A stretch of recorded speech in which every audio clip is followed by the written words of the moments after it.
सबसे पहले यहाँ पर अपने सामने विराजमान हमारे आदिवासी पुरखे, उनको नमन करते हुए हमारे भाई और साथी, हमारे जो कदम से कदम मिलाकर हमारे साथ जन जागरण का काम कर रहे थे, जगदीश भाई पांडोर को नमन करते हुए राणा पुंजा की इस ब्रह्मट धरती के आप सभी आदिवासी भाइयों को मेरा खूब खूब जोहार, जय आदिवासी।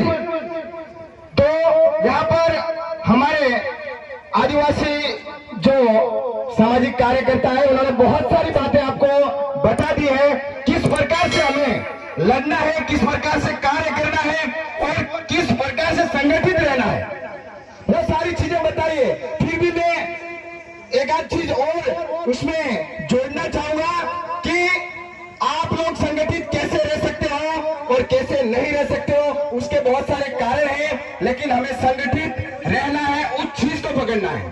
तो सबसे पहले मैं बात करूंगा जो हमें संविधान के अंतर्गत जो अधिकार मिला है 15(4) शिक्षा का अधिकार, उसके तहत हमें शिक्षा हासिल करनी है। आज भी कई क्षेत्रों में, कई जगह पर हमारे लोग हैं वो शिक्षित नहीं है और शिक्षित नहीं होने के कारण अपनी आवाज नहीं उठा पाते हैं, और जो शिक्षित है वो डर के कई जगह पर ऐसे है तो घर में घुसकर बैठे कि कहीं हमें खा जाएंगे, प्रशासन खा जाएगा कि सरकार खा जाएगी। और आपको बता देना चाह रहा हूं, मैं भी एक सरकारी कर्मचारी और मैं कभी डरता नहीं हूं। जो मेरे संविधान का आर्टिकल मुझे अधिकार देता है कि आप बोल सकते हो, और वैज्ञानिक जो दृष्टिकोण की जो शिक्षा है, वो तर्कशील शिक्षा है, वो हासिल करके मेरे समाज को जगाने का काम कर रहा हूं और हमारे क्षेत्र में भी कर रहा हूं और आपको भी जगाने आया हूं। और मेरी तरफ से जो भी बात है वो आपको बता दे रहा हूं कि किसी शासन, प्रशासन, सरकार से डरने की जरूरत नहीं है।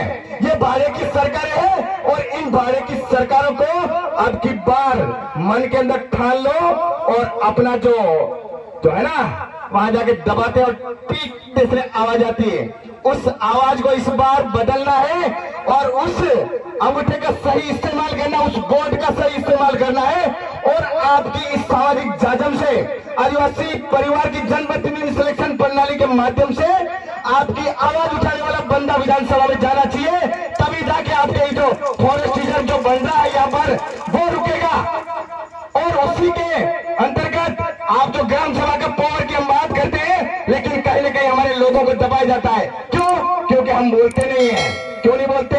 हमारे को संविधान का आर्टिकल जो मौलिक अधिकार दे रखे हैं, उसमें संविधान का आर्टिकल 19 एक हमें आजादी देता है, बोलने की, सभा करने की आजादी देता है, संगठन बनाने की आजादी देता है, घूमने फिरने की आजादी देता है, और दूसरे लोगों को हमारे क्षेत्र में रहने और व्यापार करने की स्वतंत्रता नहीं देता है। दो हमारे पास प्लस पॉइंट है, इन लोगों को भगाने के लिए इस संविधान के मार्फत से कि अगर हम लड़ेंगे तो इन लोगों को हम भगा सकते हैं। तो इन सारी बातों को आपको समझना पड़ेगा, सोचना पड़ेगा और आदिवासी परिवार की जो वैचारिक जाजम है उसके ऊपर आना पड़ेगा। समय बहुत कम है। जय जोहार, जय आदिवासी।